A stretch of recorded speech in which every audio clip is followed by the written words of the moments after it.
అంటే కరెక్ట్ అట్లా ముందు అన్ని తీసుకొస్తారు మీరు ఒకసారి తీసుకొస్తే చూపండి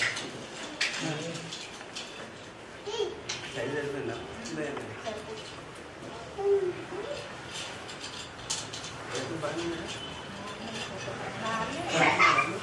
అన్ని పడుతున్నాడా చేసుకున్నారా చేయాలి ఇప్పుడు రెగ్యులర్ తీసుకోవడానికి వదిలేసిపోవచ్చా మేడం ఇబ్బంది ఏముండదు ఏముంటారు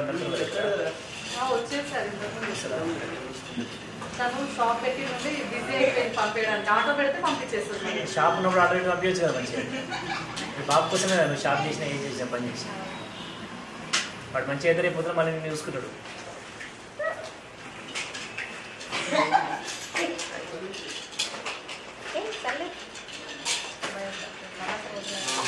గ్యాప్ వచ్చింది మరి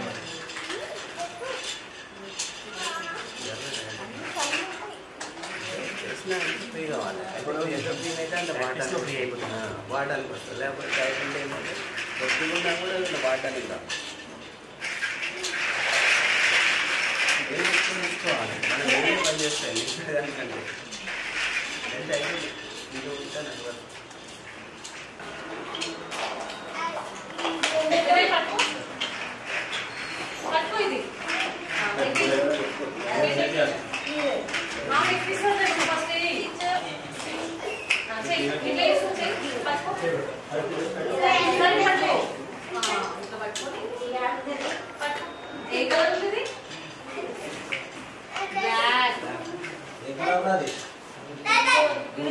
పట్టుకో పట్టుకో పట్టుకోలేదు తీసుకో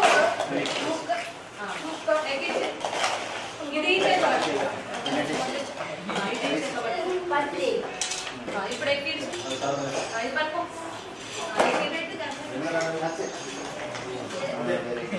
అందరూ సార్ వీటికి కూడా హ్యాండ్స్ ఫిజియోథెరపీ చేయండి ఫింగర్స్ కరెక్ట్ రాయండి పట్టుకో పట్టుకో రేహాన్ చేయి అరే రేహాన్ చదువుకున్నా చెప్తూ చేయాలి బ్లాక్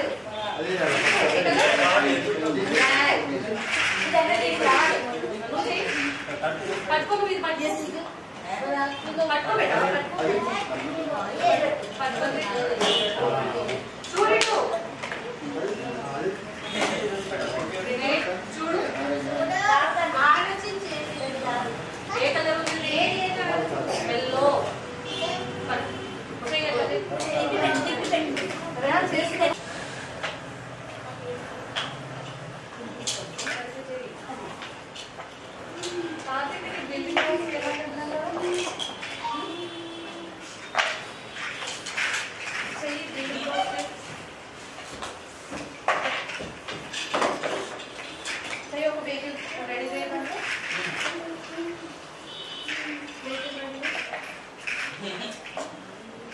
నేను జిల్లా విద్యాశాఖ సమగ్ర శిక్ష కోఆర్డినేటర్ వెంకటేష్ మాట్లాడుతున్నాను.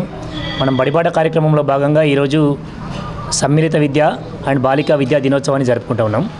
ఈ సమ్మిళిత విద్యా కార్యక్రమంలో భాగంగా నారాయణఖేడ్లో మనకు భవిత సెంటర్ ఉంది. ఈ భవిత సెంటర్లో ఏంటంటే 0 to 18 years ఎవరైతే ప్రత్యేక అవసరాలు గల పిల్లలు దివ్యాంగులైనటువంటి విద్యార్థులు ఎవరైతే ఉన్నారో వాళ్ళందరికీ కూడా ప్రత్యేక విద్యను అందిస్తూ ఉన్నాం మనం.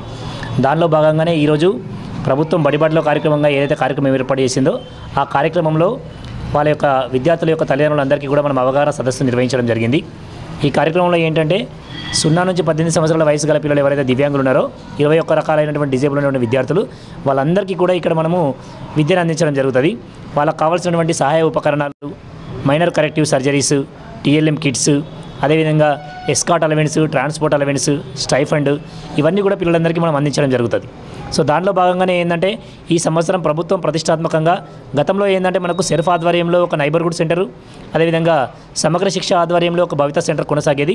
కానీ రాష్ట్రంలోనే ఒక 4 భవితా కేంద్రాలను పైలట్ కింద తీసుకొని అందులో ఒకటి నారాయణఖేడ్ భవితా కేంద్రాన్ని అండ్ నైబర్హుడ్ సెంటర్ని పైలట్ కింద తీసుకోవడం జరిగింది. రెండింటిని మెర్జ్ చేసి అంటే అటు నైబర్హుడ్ సెంటరు అది 0 to 60 years వరకు వాళ్ళకు సర్వీసెస్ అందించడం జరుగుతుంది.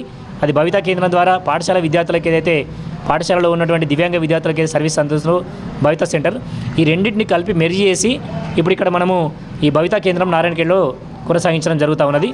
దీనిలో భాగంగానే ఈరోజు ఇక్కడ ఈ సమ్మిళిత విద్యా కార్యక్రమాలను నిర్వహించడం జరిగింది. ఈ సెంటర్ లోపల మనకు 2 రీసోర్స్ టీచర్స్ ఉన్నారు ఇక్కడ, అదేవిధంగా కేర్గివ్ వాలంటీర్స్ ఉన్నారు, ఫిజియోథెరపీ సర్వీసెస్ కొనసాగుతూ ఉన్నాయి. పిల్లలు కూడా ఒక 18 మంది విద్యార్థులు ఇప్పటివరకు వస్తూ ఉన్నారు. అదేవిధంగా నైబర్హుడ్ సెంటర్ పిల్లలు వీళ్ళు కలిస్తే దాదాపుగా 30 నుంచి 40 మంది విద్యార్థులకు కూడా ఇక్కడ సర్వీసెస్ అందించే అవకాశం ఉంటుంది. అదేవిధంగా మండలంలోని మిగతా పాఠశాలలో మిగతా గ్రామాల్లో ఉన్నటువంటి విద్యార్థులు అందరూ కూడా ఈ యొక్క సర్వీసెస్ని వినియోగించుకోవాలని అందరినీ రిక్వెస్ట్ చేస్తూ ఉన్నాం. థ్యాంక్ యూ అండి. నారాయణఖేడ్ మండల్ IARPగా వర్క్ చేస్తున్నాను నేను. నా పేరు స్వాతి. నేను ఇక్కడ 12 years నుంచి వర్క్ చేస్తున్నాను. ఇక్కడ అన్ని డిజాబిలిటీస్ ఉన్న పిల్లలకి చాలా సర్వీసెస్ అందుతున్నాయి. ఫిజియోథెరపీ, తర్వాత స్పీచ్ థెరపీ, ఇట్లా అన్ని సర్వీసెస్ చేస్తున్నాము. అయితే అందరు పిల్లలు దీన్ని వినియోగించుకోవాలి. భవితా సెంటర్ని కంపల్సరీ మండల్లో ఉన్న చిల్డ్రన్స్ అందరూ 18 years వరకు కంపల్సరీ సెంటర్కి రావాల్సిందిగా కోరుతున్నాను.